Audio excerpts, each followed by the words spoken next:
Banned for 2 years, Facebook says Donald Trump's suspension after the Capitol Hill riots will stay in place and could even be extended if there's still a risk to public safety.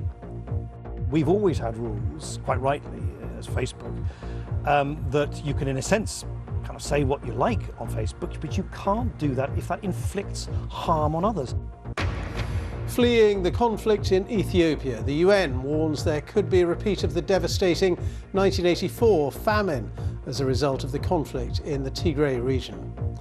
A plea for help from Nepal as it suffers a second wave of Covid. 4,000 people have died in the last month. Here is another army ambulance bringing in more Covid victims.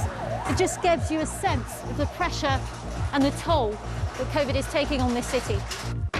Joining forces to tax global corporations. G7 finance ministers say they are close to an agreement.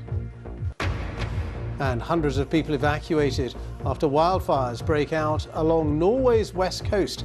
Emergency services say they could burn for days. An unofficial tribunal in London has begun hearing first-hand evidence of alleged human rights abuses against the Uyghur people in northwestern China. Chinese authorities have been accused of genocide and crimes against humanity in Xinjiang province, home to the mainly Muslim minority. Beijing says the tribunal has no credibility. Thousands of police have been patrolling the streets of Hong Kong to stop people commemorating the anniversary of the 1989 massacre in Tiananmen Square in Beijing. The authorities had banned vigils, citing coronavirus restrictions. Areas where people usually gather to mark the date, including Victoria Park, were closed off. Police say 6 people were arrested.